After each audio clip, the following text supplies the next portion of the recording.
I am Captain Kali Barnett, 32 years old. I survived the killing fields of Afghanistan, but absolutely nothing prepared me for the war against my own parents.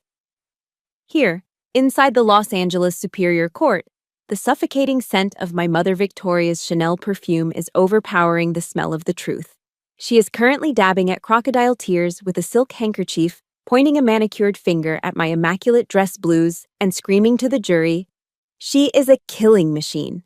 She used a gun to threaten her frail grandfather and rob us of $1.6 billion." My father, Charles, stands beside her, adjusting his Italian silk tie, nodding along like a bobblehead. "The girl is insane, Your Honor. The military brainwashed her." The entire courtroom gasps, looking at me like I'm a monster, not a soldier who just lost her only family.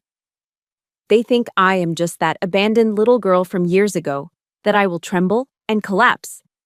But they don't know that in my left breast pocket, right beneath my medals, I am holding a black box of truth that can burn their entire charade to the ground. Comment Semper Fi if you believe honor cannot be bought with dirty money. Hit subscribe right now to witness justice served in this tear-soaked courtroom. The heavy oak doors of the courtroom swung open. I stepped into the arena. My back was ramrod straight, a posture forged by years of screaming drill instructors and the weight of a rucksack. My polished dress shoes struck the hardwood floor. Clack, clack, clack. A rhythmic, authoritative sound that cut through the low murmur of the gallery. I wasn't just walking into a legal proceeding, I was entering a combat zone.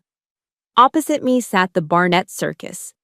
My father, Charles, was draped in a navy blue Armani suit that probably cost more than a sergeant's annual salary. His hair was slicked back with enough gel to withstand a hurricane, and he was currently leaning over the railing, whispering something to a reporter from TMZ, flashing that practiced, charming grin that had faded from the silver screen a decade ago. And then there was Victoria. My mother. She was wearing a black dress, ostensibly for mourning, but the slit up the thigh was high enough to be a red carpet statement, not a funeral attire. She wore oversized sunglasses indoors, bathing in the artificial light as if it were paparazzi flashes.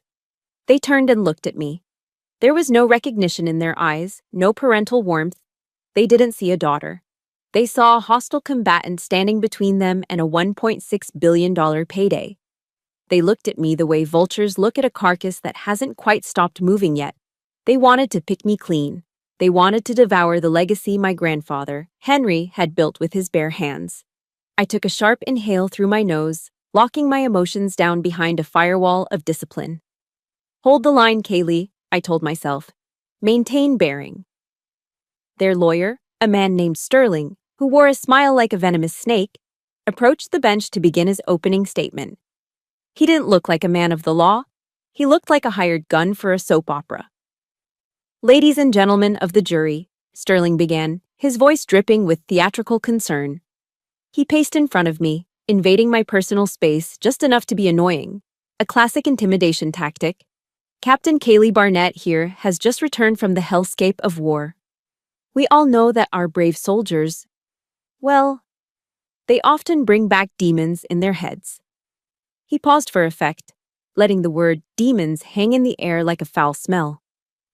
He glanced at me, a smirk playing on his lips, challenging me to react.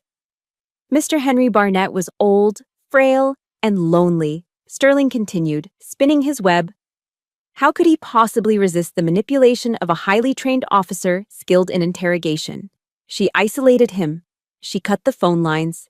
She forced a senile old man to sign a new will under duress and fear. Every lie was a precision strike designed to bypass my armor. It wasn't fear I felt. It was a profound, acidic disgust. They were weaponizing my service, my sacrifice, and the very PTSD that so many of my brothers and sisters suffer from just to secure a bank transfer. It was stolen valor in reverse, using the uniform to paint me as a villain. Then, the main event began. Victoria took the witness stand. The courtroom went silent. She dramatically removed her sunglasses, revealing eyes that had been professionally made up to look red and puffy. It was a masterclass in stagecraft. She began to sob into her handkerchief, her shoulders shaking. Yet I noticed, with the sharp eyes of a sniper, that not a single actual tear fell from her eyes. "I tried," she choked out, her voice trembling perfectly. "I tried so hard to be a mother to her. But when she came back, she was different. Every time I tried to visit, she looked at me with killer eyes. She banned me from seeing my own father. She told me if I came near the estate, she would use her military skills to handle me." I sat at the defense table, my hands resting on my knees. Underneath the table, my fists were clenched so tight that my fingernails were digging into my palms, breaking the skin. I could feel the warm trickle of blood. She never visited. Not once. Not when I deployed. Not when I came back. Not when Grandpa Henry got sick.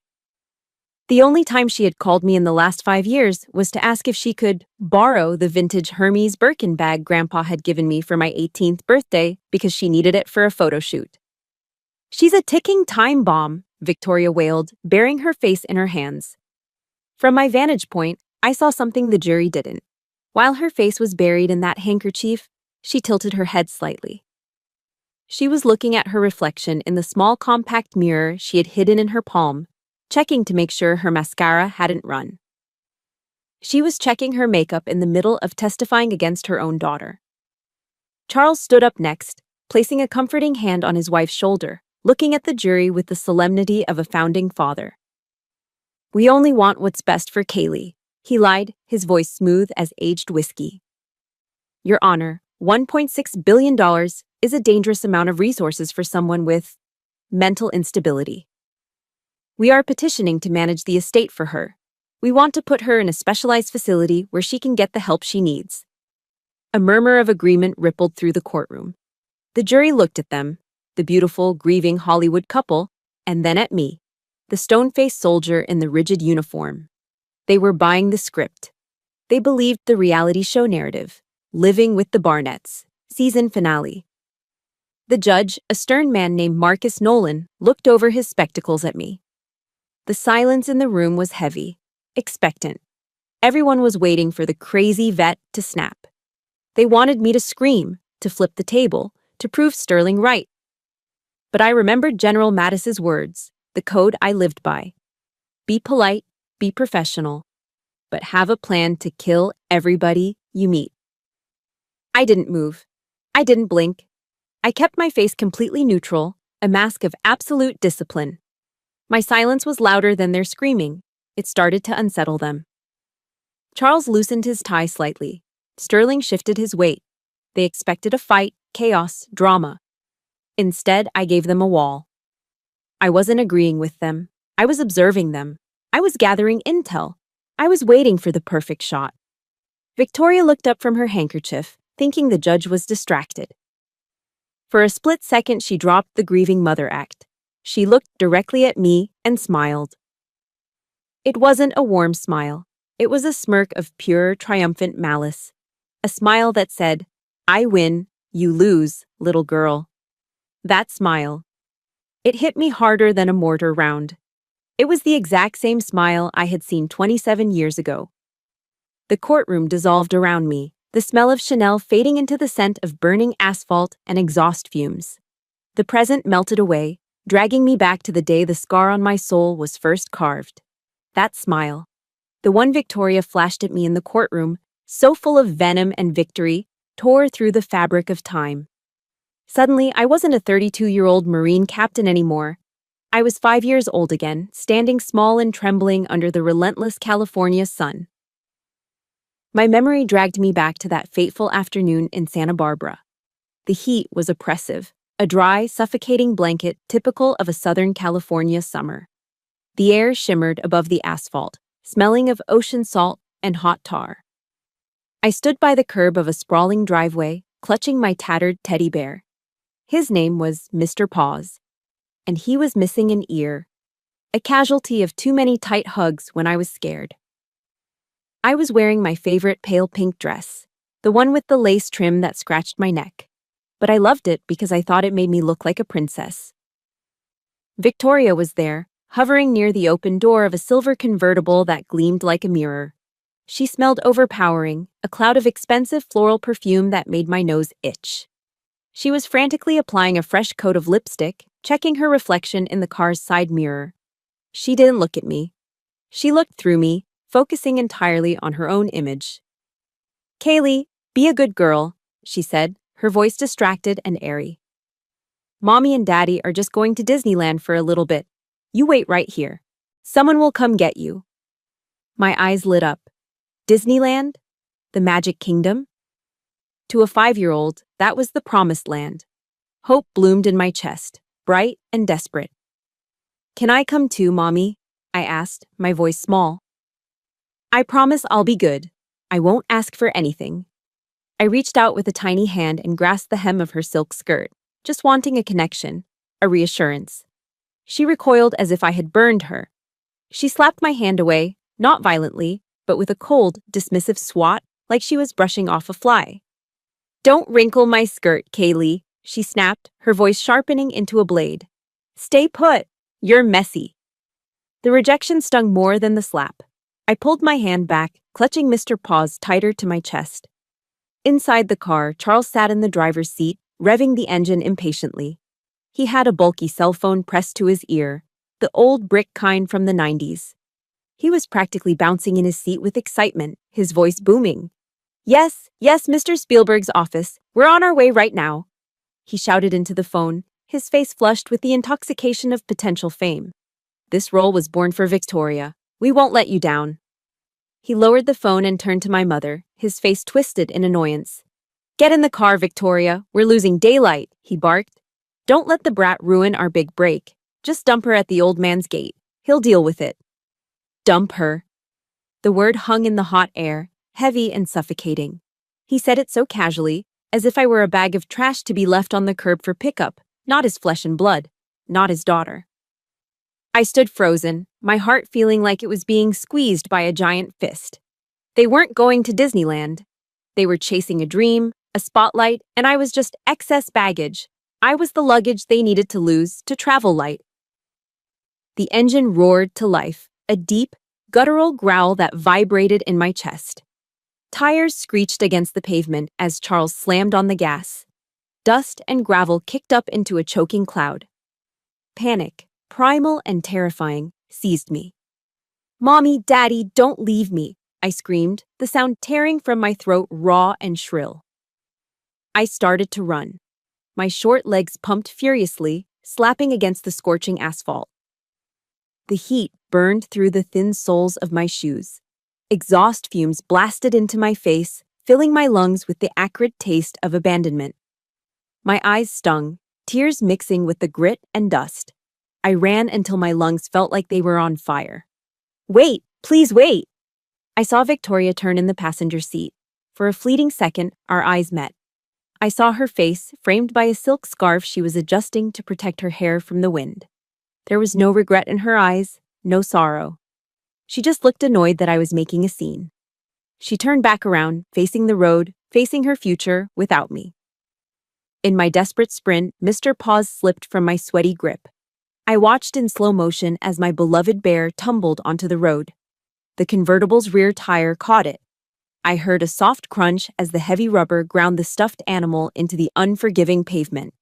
I stumbled. My toe caught a crack in the road, and I went down hard. My knees slammed into the asphalt, skin shredding against the rough surface. Pain exploded up my legs, but it was nothing compared to the agony in my chest. I lay there in the dust, gasping for air, watching the two red taillights of the silver car get smaller and smaller. They blurred through my tears, shrinking until they disappeared around a bend in the road, taking my entire world with them. Silence descended, broken only by my own ragged sobbing. The sun beat down on my small, trembling body. I curled into a ball, hugging my knees, bleeding and broken, waiting for a car that would never come back. I lay there for what felt like hours, baking in the heat until a large shadow fell over me. It blocked out the blinding sun, offering a sudden, cool relief. I looked up through swollen, tear-filled eyes.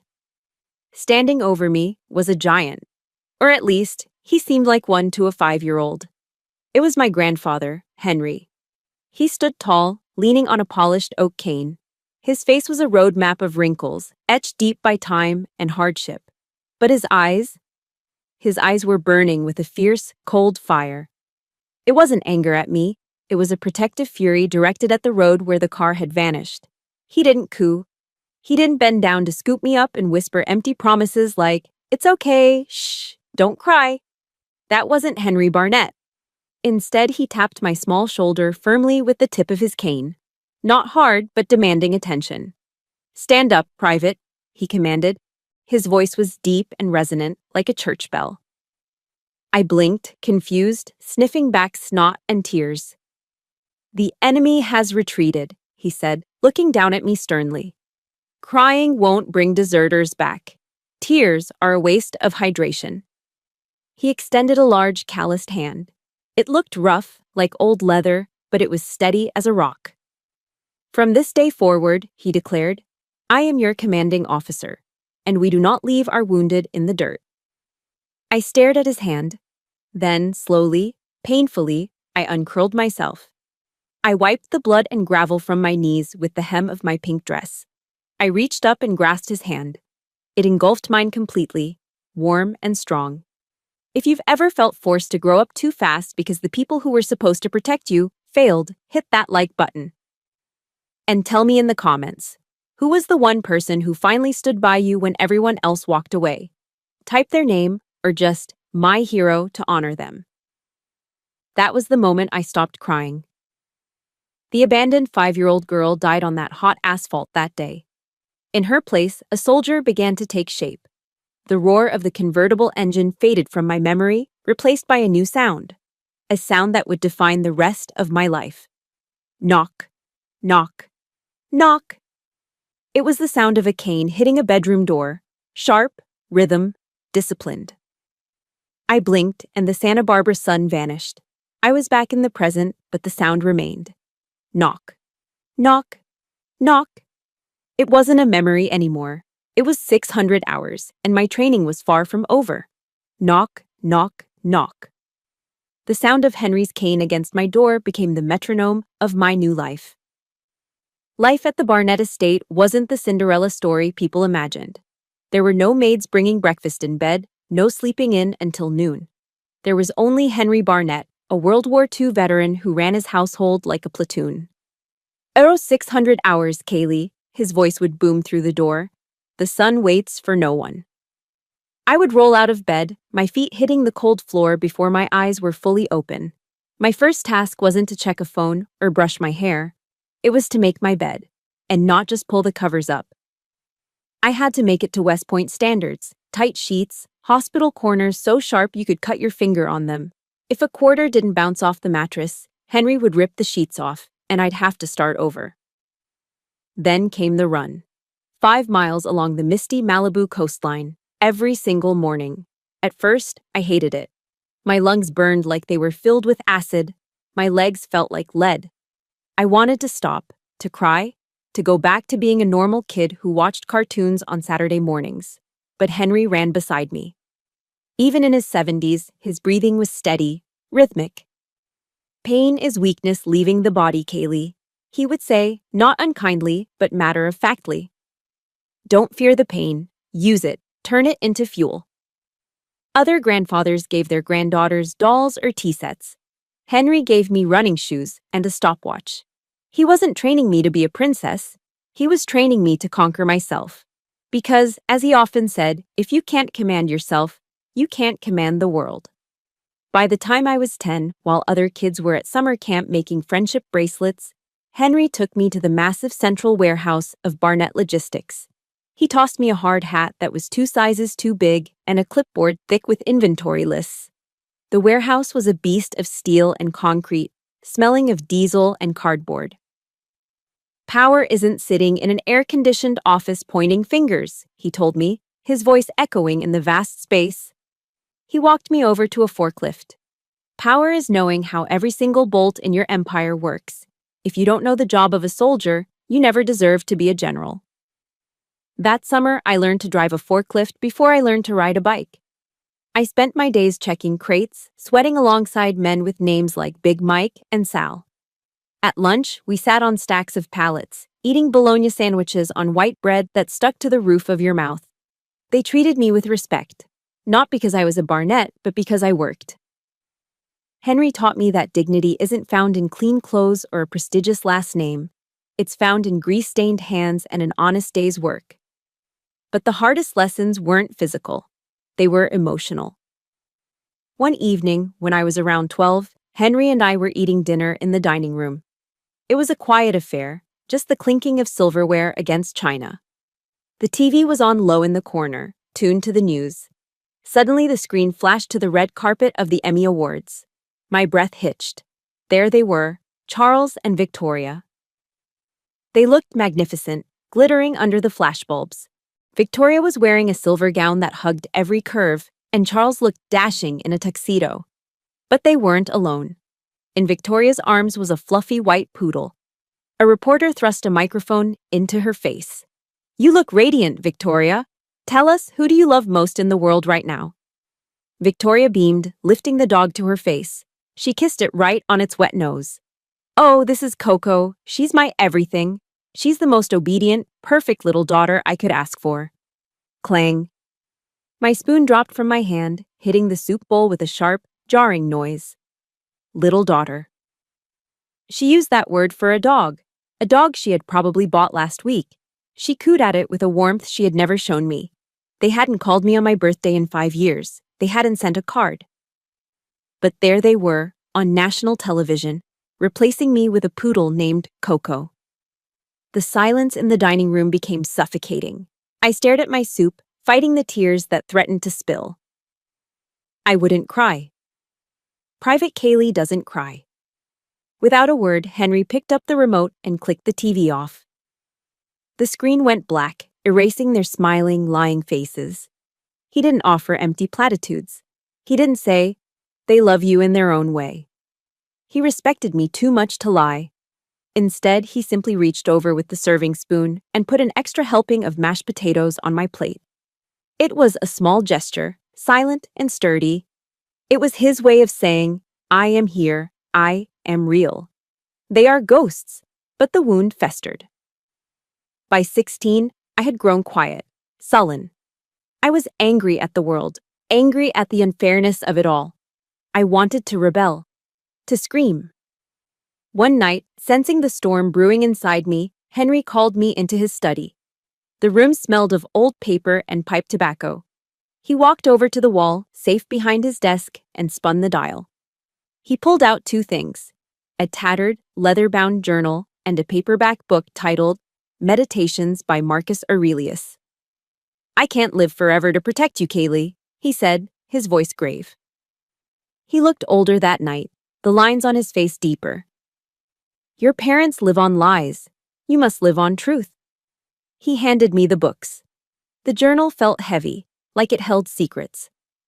"This journal is for you to record the truth. Write down what happens. Documentation is your armor," he said. Then he tapped the cover of Meditations. "And this is to forge your mind into steel. This is Stoicism. It teaches us that we cannot control what happens to us, like who our parents are, but we can control how we respond." He placed a heavy hand on my shoulder. His grip was rough, calloused, but incredibly warm. "Remember this, Kaylee. Discipline is freedom. Only when you control yourself can no one else hurt you. Not Charles, not Victoria, no one." I looked at the books in my hands. I looked at the old man who had saved me from the side of the road. I realized then that he wasn't being hard on me because he didn't love me. He was hardening me because he knew the world was soft, and softness gets crushed. That night, I made a decision. I wouldn't just be Henry's granddaughter, I would be a warrior. I opened the journal. On the first page, I didn't write "Dear Diary." I wrote a plan. Goal: United States Marine Corps. I closed the book with a snap. It wasn't just a journal anymore, it was my first weapon. And I was going to need it. Because the war with the Barnetts wasn't over. It was just beginning. Helmand Province, Afghanistan. The heat was different here. It wasn't just hot, it was aggressive. It was 113 degrees Fahrenheit, a suffocating, dusty heat that felt eerily similar to that day in Santa Barbara 20 years ago. But this time, I wasn't a helpless child. I was Captain Kaylee Barnett, commanding officer of a Marine infantry company, and this time, I wasn't alone. We were on a routine patrol when hell opened up. Boom! An IED exploded 50 yards to my left, the shockwave punching the air out of my lungs. Before I could even shout a command, the distinctive crack hiss of AK-47 fire erupted from the ridgeline. Ambush! Contact left! Contact left! The world dissolved into chaos.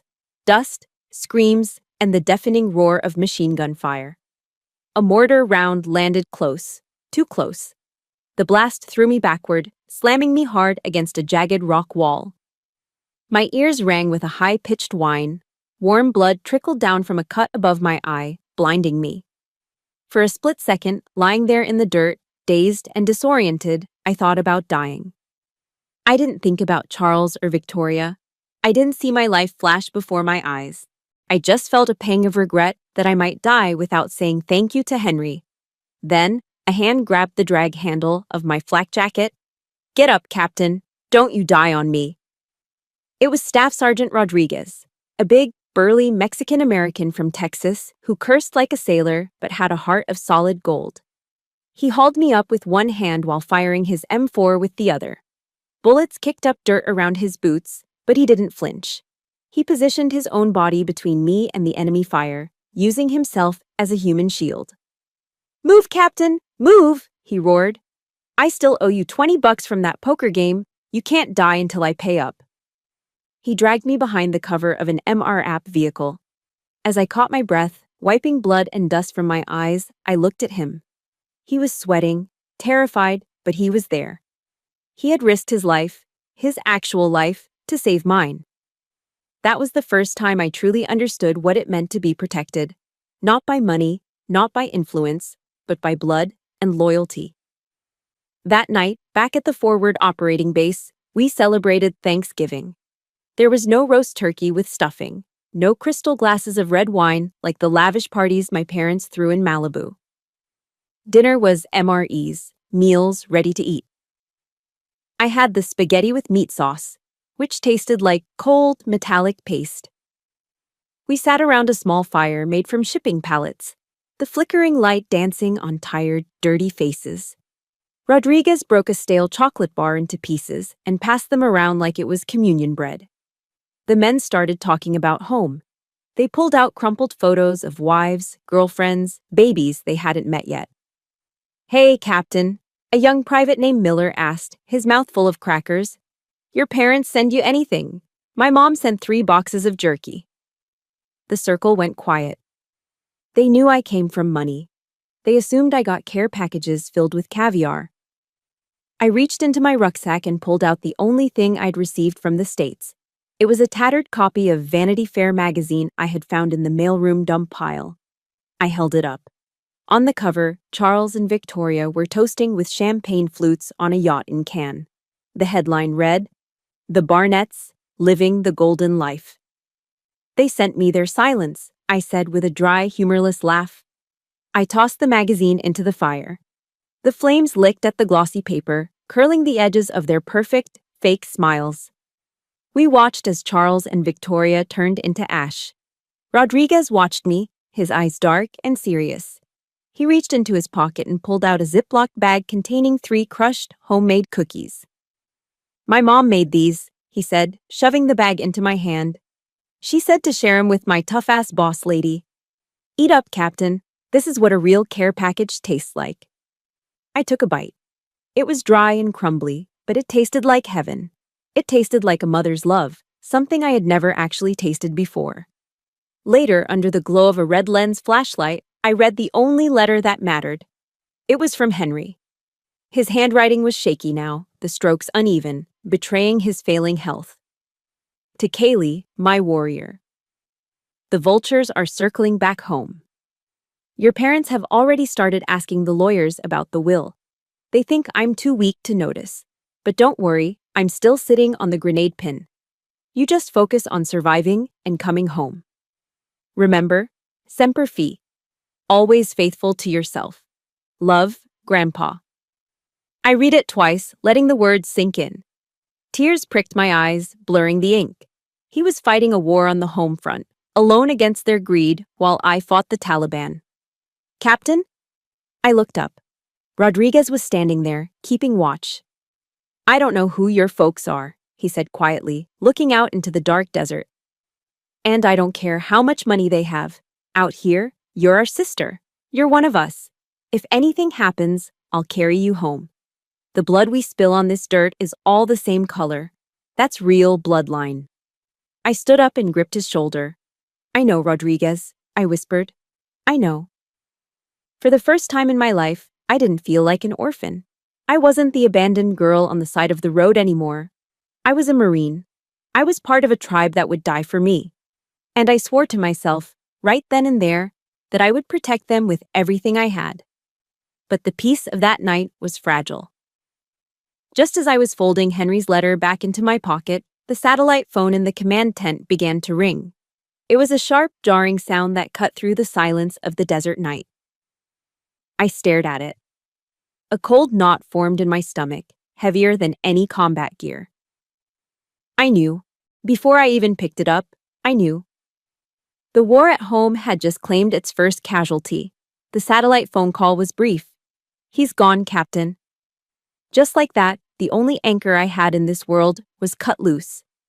I caught the first transport out of Kandahar, flying 20 hours straight to Los Angeles. I didn't even change out of my desert camis until I hit the tarmac. I drove straight to the Barnett estate, my heart heavy with grief, expecting a somber house of mourning. What I walked into was a circus. The driveway was jammed with production trucks. Cables snaked across the manicured lawn like black vipers. A craft services tent was set up near the fountain, serving iced lattes to a crew of 30 people. This wasn't a wake. It was a season finale. I stormed into the grand foyer, still wearing my travel dust. The casket, my grandfather's casket, was set up in the center of the room. But it wasn't surrounded by flowers and silence. It was surrounded by LED lighting rigs and boom mics. Victoria was standing over the open casket, not praying, but yelling at a makeup artist. "Where is the blush?" she screamed, her voice shrill. "Look at him. He looks like a ghost. He needs more color on his cheeks. We are shooting in 4K, people. If he looks dead, I look bad." My blood turned to ice. She was treating Henry Barnett, a decorated war hero, and the man who built an empire, like a prop. I dropped my sea bag and marched forward. "Get your hands off him!" The room went silent. I shoved the makeup artist aside, placing my body between them and the casket. I glared at my mother. "What the hell are you doing? He just died, Victoria. Have some respect." She didn't even flinch. She looked me up and down with disdain, adjusting her black veil for maximum dramatic effect. "He's dead, Kaylee," she said coldly. "He doesn't care about blush. But I have a show to produce. Our ratings are in the toilet. We need a tearful funeral episode to get renewed for season 6. Now move." Before I could respond, Charles breezed into the room. He was holding a stack of papers, a script. "Kaylee, you're here. Perfect timing," he said, not offering a hug or a condolence. He looked me over critically. "Go get changed. Wardrobe has a black off-the-shoulder dress for you. We need you to collapse by the casket in scene 4. The director wants raw emotion." He tried to shove the script into my hand. I looked at the pages. Scene 4, Prodigal Daughter Returns. Callie weeps uncontrollably. I ripped the script in half. Then I ripped it again. I threw the confetti-like pieces in his face. "I am not an actor in your twisted reality show," I said, my voice low and dangerous. "I will wear my dress blues. I will stand guard for my grandfather. And if I see a single camera lens point at this casket, I will smash it." Charles's face turned a deep, ugly shade of purple. The veins in his neck bulged. "You ungrateful little brat," he hissed, leaning in close so the crew wouldn't hear. "You want to ruin our comeback? We need this money. You selfish bastard." Bastard. He said it right in front of his dead father. He called me a bastard in the presence of the man who raised me. The funeral service itself was a blur of tension. I stood at attention by the casket in my dress blues, a silent sentinel, while Charles and Victoria performed their grief for the cameras I'd forced to the back of the room. After the burial, we gathered in Henry's private study for the reading of the will. Mr. Samuel Briggs, Henry's attorney and oldest friend, sat behind the desk. Charles and Victoria were relaxed now. They sat on the leather sofa, sipping expensive red wine, swirling the glasses like they were celebrating a lottery win. They looked smug. They thought this was a formality. Mr. Briggs opened the sealed envelope. He adjusted his glasses and looked at my parents with utter contempt. I, Henry Barnett, Briggs read, his voice steady, being of sound mind and body, hereby declare, Charles and Victoria.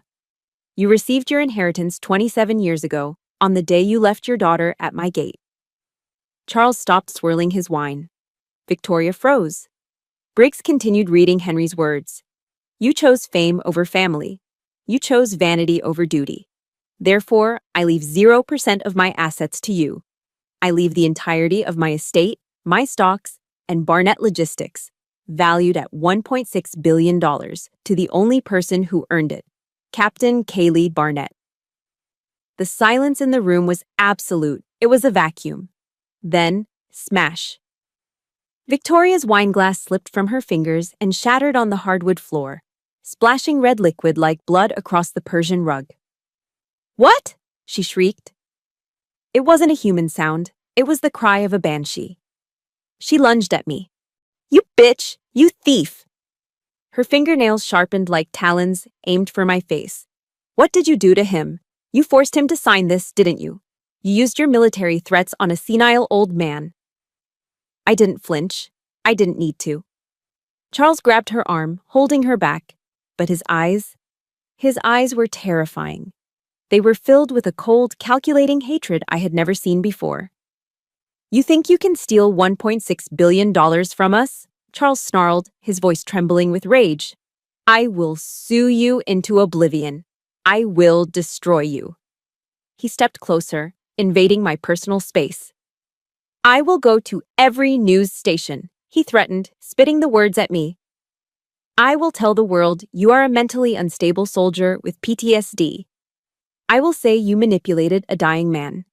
I will strip you of your money, your honor, and that pathetic rank you're so proud of. I stood my ground. I adjusted the medals on my chest, medals I had bled for. I looked him dead in the eye. Go ahead and try, I said calmly.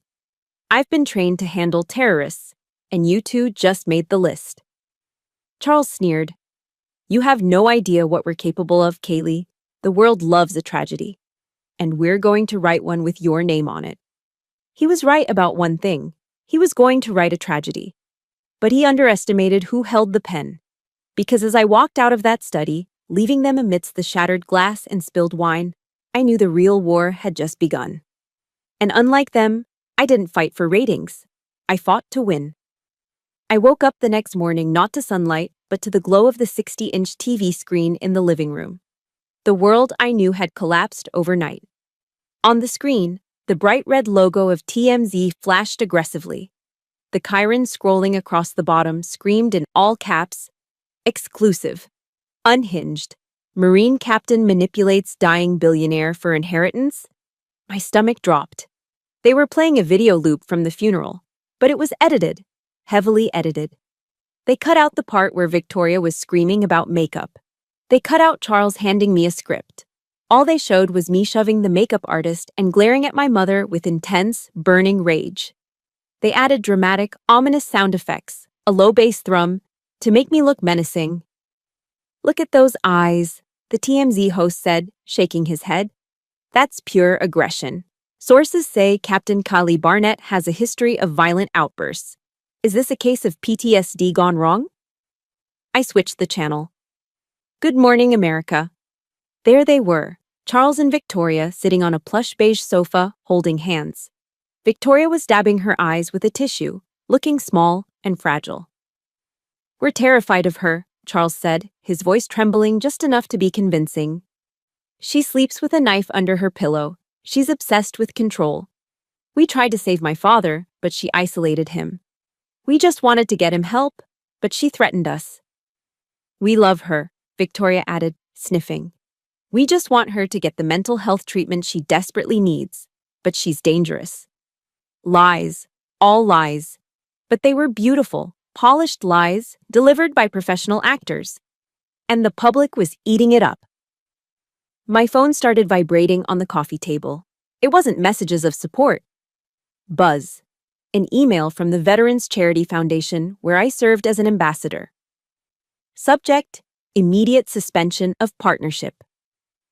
Dear Ms. Barnett, in light of the serious allegations surfacing in the media, we must immediately suspend your role to protect our organization's reputation. Buzz. A call from my commanding officer at Camp Pendleton. Captain Barnett, Colonel Miller's voice was stiff, formal. Headquarters has seen the news. Given the gravity of the accusations regarding elder abuse and financial coercion, you are being placed on administrative leave pending an investigation. Surrender your sidearm and ID card to the MP station by 1200 hours. Sir, you can't be serious, I pleaded, my voice cracking. This is a smear campaign. My parents are actors. The optics are bad, Captain, he cut me off. Until this is cleared up, you are suspended. Do not contact your unit. The line went dead. Suspended. Stripped of my command. Stripped of my purpose. In the span of 2 hours, Charles and Victoria had taken away the only thing that truly mattered to me, my honor. I sat alone in the vast, empty living room of Henry's estate. I was surrounded by luxury, but I had never felt more isolated. I was a pariah. Then, my phone rang again. Caller ID, Victoria. I stared at the screen for a long moment before answering. I didn't say a word. Hello, darling. Victoria's voice purred through the speaker. The sobbing, fragile victim from TV was gone. This was the real Victoria, cold, calculating, and triumphant. See, she said lightly. I told you. No one believes a stubborn grunt over America's sweethearts. The public loves a villain, Kaylee. And right now, you're the villain. What do you want? I ground out. It's simple, she said. Sign a settlement agreement. We split the inheritance 50-50. You give us $800 million and we'll go back on TV. We'll tell everyone it was a misunderstanding. We'll say you're seeking treatment and responding well. We'll give you your life back. She paused, letting the offer hang in the air like poison. Or, she continued, her voice dropping to a whisper, you can keep fighting. And we will find a witness from your platoon who will swear you mistreated prisoners in Afghanistan. We have the budget for it. You'll be court-martialed before the week is out. She was blackmailing me. She was holding my entire career, my reputation, my very identity hostage for a payday. Think about it, sweetie. You have 24 hours. Click. I looked at the phone in my hand. Then I looked at the coffee table. Sitting there, collecting dust, was my Bronze Star medal in its velvet case. I had earned that crawling through mud and blood to pull a wounded corporal out of a firefight. Now, in the eyes of the world, it was just a prop for a psycho. A surge of white-hot rage flooded my veins. It wasn't the helpless anger of a child anymore. It was the focused fury of a soldier who had been backed into a corner. Never, I growled to the empty room. I stood up and hurled my phone against the wall. It shattered on impact, plastic and glass spraying across the floor. I would rather lose every dime. I would rather be court-martialed than give those terrorists a single cent of Henry's legacy. I paced the room, my mind racing. They had the media. They had the narrative. They had the acting skills. What did I have? I looked up at the oil painting of Henry hanging above the fireplace. It was painted when he was younger, standing next to his first delivery truck. His eyes seemed to follow me, stern and expectant. When you're surrounded, I could almost hear his voice. Check your reserve ammo. I stopped. The reserve ammo. I remembered something Henry had told me years ago, back when he first showed me the warehouse. Always have a backup plan, Kaylee, and keep it where the enemy won't look. He always hated that painting. He said it was too pretentious. So why was it the centerpiece of his study? I walked over to the fireplace. I reached up and gripped the heavy gold frame of the painting. It was heavy, but adrenaline gave me strength. I pulled. With a groan of metal hinges, the painting swung outward. It wasn't just a painting. It was a door. Revealed behind it, set deep into the stone of the chimney, was a steel safe. an old, heavy-duty model that looked like it belonged in a bank vault from the 1950s. My heart hammered in my chest. This was it. This was the black box of truth. If you believe that the truth is the only weapon that matters when the whole world turns against you, smash that like button right now.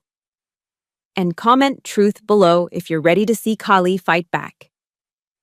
I reached for the dial. My fingers trembled slightly, not from fear, but from anticipation. Click, click, click. My fingers rested on the cool steel dial of the wall safe, hidden deep behind the heavy frame of Picasso's The Old Guitarist.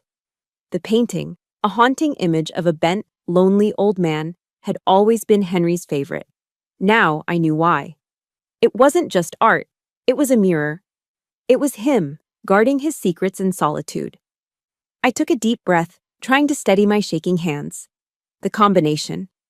Henry was a man of patterns, but he was also paranoid about security. It wouldn't be his birthday. It wouldn't be the day he founded Barnett Logistics. Those were public record. He would choose something sacred, something only a Marine would know by heart. I spun the dial clockwise. 10. Counterclockwise. 11. Clockwise again. 75. November 10th, 1775. The birthday of the United States Marine Corps. Click. The sound was sharp and satisfying, like the racking of a bolt on a rifle. The heavy steel door swung open on silent hinges. Inside, there were no stacks of gold bars, no velvet bags of diamonds. Instead, the safe was packed tight with manila folders, a stack of USB drives labeled by year. And resting right on top, the old leather-bound journal he had given me when I was 16. I reached in and pulled out the first folder. It was labeled Correspondence, Charles and Victoria. I opened it and my heart broke. It was filled with letters, dozens of them. Letters written in Henry's neat, cursive handwriting, addressed to my parents. Most of them had never been mailed. Some had been returned to sender, unopened. I picked up one dated when I was 7 years old. Dear Charles, Kaylee fell off her bike today. She needed 3 stitches on her knee. She cried for an hour, asking for her mother. I held her, but I'm just an old man. She needs you. Please, I beg you, come visit her. Just for an afternoon. I will pay for your first-class tickets.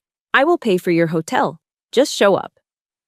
Stapled to the back of the letter was a printout of an email response from Victoria's assistant. From Assistant to Ms. Barnett. To Henry Barnett. Subject: Visit Mr. Barnett. Victoria is currently shooting a fragrance campaign in Paris and cannot be disturbed with domestic issues. Please do not send further requests. Her schedule is full until next spring. I felt a hot tear roll down my cheek and splash onto the paper, blurring the word Paris. He had begged. He had practically knelt before them, offering money just to buy me an hour of their time. And they had rejected me via an assistant. I put the folder down, my hands trembling with a mix of sorrow and rage. I picked up the journal. This was the black box. I opened it to a random page from 5 years ago. October 14th. Victoria called today. She didn't ask how I was feeling after my surgery. She didn't ask about Kaylee's deployment. She asked for $500,000. She said she needed a refresh on her nose because the tabloids said she looked tired. I told her no. She screamed at me for 20 minutes, calling me a useless miser. She said she hoped I died soon so she could finally live properly. I turned the page. December 24th, Christmas Eve. Charles showed up drunk. He smashed the vase in the hallway because I refused to invest in his new film project. He got in my face, smelling of whiskey and cheap perfume. He poked me in the chest and said, "You senile old bat, we're going to put you in a home. We'll declare you incompetent and take control. Just you wait." I recorded the conversation on the security system. File saved, xmaz, threat.mp4. I looked at the stack of USB drives in the safe. xmaz, the threat.mp4. It was there, every insult, every threat, every demand for money. He hadn't just endured it, he had documented it. He had been building a case against his own son and daughter-in-law for decades. He knew this day would come. He knew they would try to destroy me to get to his money. I flipped to the very last entry. The date was just 3 days before he died. The handwriting was shaky, the pen strokes faint, as if he was struggling to hold the pen. Kaylee, if you are reading this, it means the wolves have finally shown their teeth. They will try to say I was crazy. They will try to say you manipulated me. Do not be afraid. I did not leave you a burden, my dear. I left you a sword. Everything is here, the recordings, the emails, the medical records proving my sanity. Use this truth to cut the chains they have wrapped around us. I am proud of you. You are the daughter I never had. Go give them hell. Semper Fi, your tin soldier.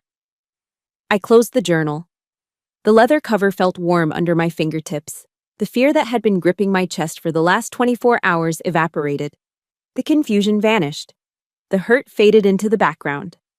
In their place, a cold, hard resolve settled over me. It was the same feeling I had before a mission. The calm before the trigger pull. I wasn't a victim of a smear campaign anymore. I wasn't the unhinged girl they painted on TV. I was Captain Callie Barnett, and I was now fully armed. I wiped the tears from my face. I stood up straight. I looked at the painting of the old man one last time. Roger that, Grandpa, I whispered. Message received. I packed the journals, the files, and the drives into my tactical bag. I zipped it shut with a definitive zip. Tomorrow, back in that courtroom, it wouldn't be my trial. It would be an execution, and I was the one holding the rifle. My eyes narrowed, focusing on the invisible target. I had the plan. I had the ammo, and I was ready to kill the enemy's narrative once and for all. Semper Fi. The courtroom buzzed with a low, anxious energy as proceedings resumed. My heart was pounding, not from fear, but from the adrenaline of the impending strike. I sat at the defense table, my hand resting on the heavy tactical bag. Sterling, the opposing lawyer, was already standing, strutting like a peacock. Your Honor, he drawled, gesturing toward me with feigned pity. It is clear that Captain Barnett is not in a state of mind to manage her own affairs. We are requesting an immediate psychiatric evaluation and temporary conservatorship to be granted to her parents, Charles and Victoria Barnett. Charles nodded solemnly from the plaintiff's table. Victoria dabbed her eyes with a fresh handkerchief. They thought they had won. They thought this was the closing scene. I stood up. My chair scraped loudly against the floor, silencing the room. Objection, I said, my voice clear and steady. I am firing my counsel. I wish to represent myself. Proceed. A gasp rippled through the gallery. Sterling froze mid-gesture. Even Judge Nolan looked surprised, peering over his spectacles. Captain Barnett, the judge warned, that is highly irregular and risky. Are you sure? I have never been more sure of anything in my life, sir. I walked to the center of the room. I didn't carry legal briefs or case law. I carried the tattered, leather-bound journal and a single USB drive. I placed the journal on the witness stand with a heavy thud. They claim I manipulated my grandfather, I said, turning to face the jury, then my parents. They claim I used undue influence to force a dying man to sign a will. But the truth is, Henry Barnett was manipulated his entire life, by the greed of his own flesh and blood. Victoria's face went pale. Charles stopped nodding. I would like to submit Exhibit A, I announced, holding up the USB drive. Surveillance footage from inside the Barnett estate, dated 1 month ago. The large monitors mounted on the courtroom walls flickered to life. The grain was sharp, the audio crystal clear. It showed the living room of the estate. Henry was sitting in his wheelchair, looking frail and small. Charles was standing over him, slamming his fist onto the coffee table. Sign the damn check, old man! Charles's voice on the video boomed through the courtroom speakers. I need $2 million by Friday or the studio pulls the plug. If you don't sign, I swear to God, when you die, we won't even bury you. We'll let the county dispose of you like trash. The courtroom erupted in gasps. The jurors' eyes went wide, but the video wasn't over. On screen, Victoria entered the frame. She wasn't comforting Henry. She was holding a bottle of pills, his heart medication, just out of his reach. You want your pills, Henry? Victoria sneered on the screen. Then give me the combination to the wall safe. Give it to me, or you can ride out this angina attack on your own. Oh my God, a woman in the jury whispered audibly. The reporters in the back row, the same ones who had called me unhinged just hours ago, were now frantically typing, their jaws on the floor. The image of the grieving, devoted children shattered into a million pieces. Turn it off! Victoria shrieked from the plaintiff's table. She couldn't take it. The mask slipped completely. She leaped from her chair, her face twisted into a mask of pure, ugly rage. That's fake! She screamed, lunging toward the monitor controls. She used AI. It's a deepfake. She's a witch, a demon. She ran toward me, her hands curled into claws, aiming for my face. You ungrateful little bitch! I gave you life! She was hysterical, cursing in words that would make a sailor blush. In her frenzy, her expensive, carefully pinned wig snagged on the edge of the witness stand and tore loose, falling to the floor. Underneath, her natural hair was thin and gray, a stark contrast to the glamorous persona she projected. Order! Order in this court! Judge Nolan shouted, banging his gavel. Two bailiffs tackled Victoria before she could reach me. They pinned her to the ground as she kicked and screamed, foaming at the mouth like a rabid animal. I didn't move. I didn't flinch. I stood at attention, watching her with a profound, detached pity. The world finally saw her. Not a star, but a monster fueled by greed. Charles sat frozen in his chair, shrinking into his Armani suit, realizing his life was over. Judge Nolan banged his gavel until the room fell into a stunned silence. The bailiffs dragged a sobbing Victoria back to her seat. The judge looked at me. His eyes, usually hard and unreadable, softened. He looked at the journal I'd placed on the stand. Then he looked at the pathetic figures of Charles and Victoria. I served in Vietnam in 1968, Judge Nolan said, his voice low but carrying to every corner of the room. I was a private in the Marine Corps. My platoon sergeant was a man named Henry Barnett. A shockwave went through the room. I stiffened. I didn't know. I knew Henry, the judge continued, his voice thick with emotion. He was the toughest, most honorable man I ever met. He pulled me out of a rice paddy when I took a bullet to the leg. The idea that anyone, especially you, Captain, could manipulate him is not just legally absurd, it is personally offensive. He picked up the journal and held it aloft like a holy book. This evidence speaks for itself. It paints a clear picture of abuse, neglect, and extortion, but not by the defendant. He looked down at Charles and Victoria with a glare that could peel paint. As the Bible says in Psalm 27:10, "Though my father and mother forsake me, the Lord will receive me." It seems Henry received his granddaughter when you forsook her. He slammed the gavel down. The petition for conservatorship is denied with prejudice. The will stands.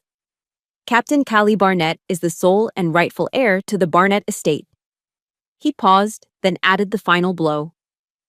Furthermore, based on the video evidence presented, I am referring this matter to the District Attorney's Office for immediate investigation into charges of elder abuse, extortion, and attempted fraud against Charles and Victoria Barnett. Bailiffs, take them into custody. Bang! The sound of the gavel hitting the woodblock was the loudest, sweetest sound I had ever heard. It echoed in the courtroom, a thunderclap of finality. The bailiffs moved in, handcuffs clicking onto Charles's wrists. Victoria wailed as she was hauled away. I stood alone in the center of the storm, the crazy vet who had just brought down two Hollywood giants.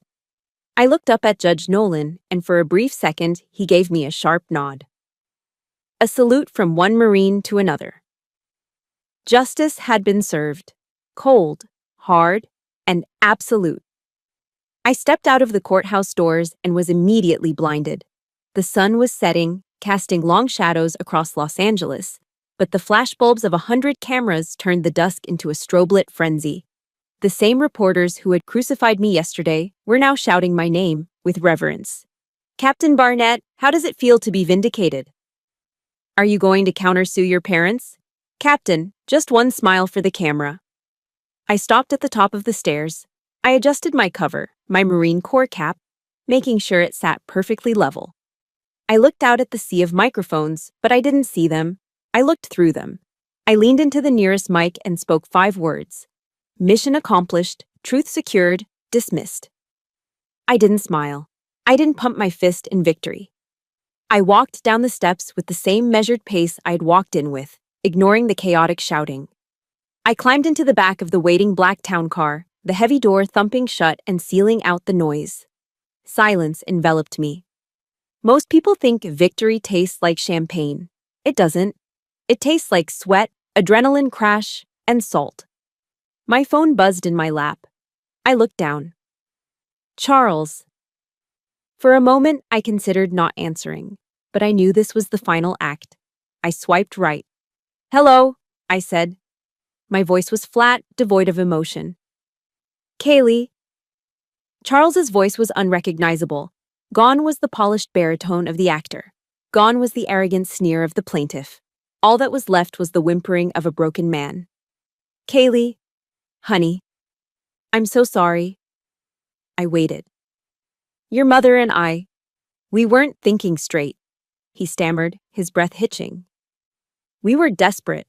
We owe some very bad people a lot of money. Loan sharks, Kaylee. If we don't pay by Friday, they'll hurt us. The reality show is canceled. We have nothing.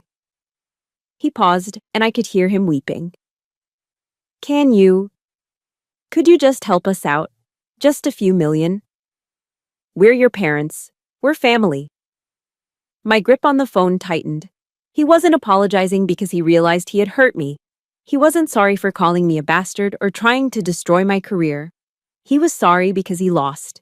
He was sorry because he was broke and scared. Even now, in his darkest hour, I was just an ATM to him. A tiny flickering flame of hope, the childish hope that maybe, just maybe, he would say, I love you. Finally sputtered and died. My heart turned to ice, not from cruelty, but from preservation. Listen to me, Mr. Charles, I said. I didn't call him Dad. I would never call him that again. I will not give you a single dime of Henry's money, not 1 cent. Kaylee, please, he begged. However, I continued, cutting him off, because I am a Marine, and we do not leave even the enemy to die in the street without mercy, I have arranged one thing. I will pay for 6 months of inpatient treatment for both you and Victoria at the Cliffside Rehab Center. It's paid in full. You can get clean. You can get therapy. But the loan sharks, that is your war, not mine, I said coldly. And hear this clearly. After this call, you are never to contact me again. If you come near the estate, if you come near me, or if you ever speak Henry Barnett's name in public again, I won't call a lawyer. I will handle it using the rules of engagement I learned in Helmand. Do you copy? There was a long silence on the other end. Then, a defeated whisper. I copy. I ended the call. Then I blocked the number. A physical sensation washed over me. A lightness, as if I had been carrying a 100-pound rucksack for 32 years and had finally dropped it. The invisible chain that bound me to their toxicity snapped. I leaned back into the leather seat. I was alone. Truly, completely alone. Where to, Captain? The driver asked, glancing in the rearview mirror. I looked out the window at the passing palm trees. I was a billionaire. I could go to Spago. I could buy a jet. I could go anywhere. Pull over there, I said, pointing to a red and yellow sign up ahead. In and Out Burger. 10 minutes later, I was sitting in the back of a luxury limousine, parked overlooking the Pacific Ocean. On my lap was a cardboard tray holding a double-double, animal style, and a side of fries. The smell of grilled onions and melted cheese filled the car. It was the smell of California, of normal life, of things that were simple and real. I took a bite. It was greasy and delicious. Suddenly, a sob ripped through my chest. It came out of nowhere, violent and shaking. I put the burger down and covered my face with my hands. I cried. I cried for the 5-year-old girl left on the curb. I cried for the teenager who ate dinner in silence. I cried for Henry. And yes, I cried for the parents I never had. Tears dripped down my cheeks and landed on the wrapper of the cheap burger. I realized then that I was an orphan. They were alive, but I was an orphan. But as the tears subsided, a strange peace settled in. It was better this way. It was better to be an orphan in the truth than to have a family in a lie. I wiped my face with a paper napkin. I picked up the burger and took another bite. The sun was dipping below the horizon, painting the sky in shades of purple and gold. The long night was over.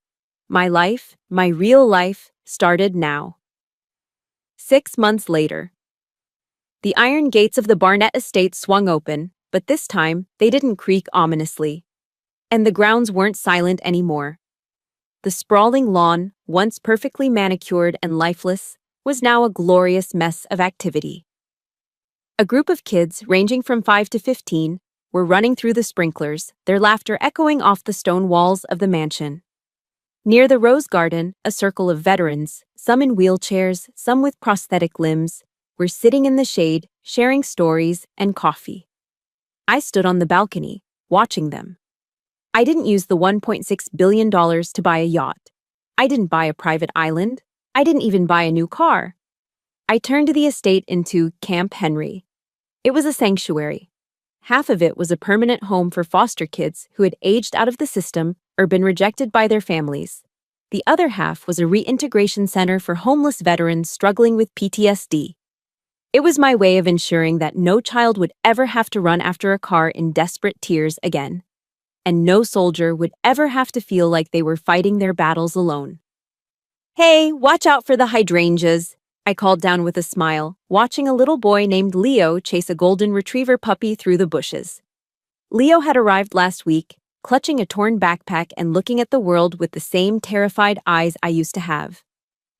Now he was laughing. A dusty, beat-up Ford F-150 truck rumbled up the driveway, its engine coughing. It parked near the fountain. The driver's door opened and a large man stepped out. He walked with a slight limp, favoring his left leg, a souvenir from an IED in Helmand. He shielded his eyes from the sun and looked up at the balcony. "Hola, Captain," he shouted, his voice booming. "I heard a rumor you were looking for a head of security. Pays well, good dental plan?" My heart leaped. I ran down the stairs, skipping the last two, and sprinted across the grass. "Rodriguez!" I crashed into him, hugging him tight. He laughed, a deep warm sound, and hugged me back, smelling of diesel and road dust. "Welcome home, brother," I whispered. "Good to be here, sister," he said, pulling back to look at the kids playing. "You did good, Kaylee. The old man would be proud." "He would," I said, tears pricking my eyes. But they were happy tears. "Come on. Let me show you your quarters. You've got the guest house by the pool." That evening, as the sun began to dip below the horizon, painting the Malibu sky in strokes of fiery orange and soft lavender, I walked down to the private beach. I wasn't wearing my dress blues. The heavy wool uniform, with its stiff collar and weight of responsibility, was hanging in the closet. Instead, I wore a simple white sundress that caught the ocean breeze. I was barefoot, the cool sand shifting between my toes. I sat on a piece of driftwood, listening to the rhythmic crash of the waves. In my lap was Henry's old leather journal. I opened it to the very last page. Below his final message to me, I took a pen and wrote my own entry. "Mission accomplished, Commander. The perimeter is secure, the troops are safe, and for the first time in 32 years, I have found peace." I closed the book and held it to my chest. I closed my eyes and listened. I didn't hear Charles's shouting. I didn't hear Victoria's fake weeping. I didn't hear the roar of the silver convertible leaving me behind. Those ghosts were gone, exorcised by the light of the truth. They were just faded characters in the movie of my life, extras who had been written out of the script. I looked out at the vast, endless ocean. The sun was gone now, but the lighthouse on the distant point had started its rotation. Flash, darkness, flash, darkness. A steady, unyielding beam cutting through the night. I realized then that family isn't about DNA. It isn't about sharing a last name or a bloodline. Family are the people who see your scars and choose to kiss them instead of making them deeper. Family are the people who stand beside you in the trench when the mortar rounds are falling. Family are the people who drive beat-up trucks across the country just to make sure you aren't alone. I am Callie Barnett. I was abandoned. I was betrayed. I was slandered. But I am still standing. I am a lighthouse now. And as long as I have breath in my lungs, I will keep my light burning for every lost ship trying to find its way home. I took a deep breath of the salty air, filling my lungs with freedom. Semper Fi, always faithful. Not to them, but to myself. If there is one thing I want you to take away from my journey, it is this. Your bloodline does not define your destiny. We are often raised to believe that we owe our family everything, even our dignity. But that is a dangerous lie. Real loyalty is earned through love, respect, and sacrifice, not demanded through guilt or DNA. You have the power to break the cycle of abuse. You have the absolute right to walk away from toxicity, no matter who it comes from. Remember, the strongest family isn't the one you inherit. It's the one you build with the people who truly show up for you when the storm hits. Now, I want to hear from you. Have you ever had to make the heartbreaking choice to cut ties with a toxic family member to save your own peace? Or maybe you have found a Rodriguez or a Henry in your own life, someone who became your true family, not by blood, but by choice. Share your story in the comments below. Your experience might be the lighthouse that guides someone else home. And if you believe in justice and standing up for the truth, please hit that like button and subscribe to the channel. Let's build a community that fights for what's right. Semper Fi.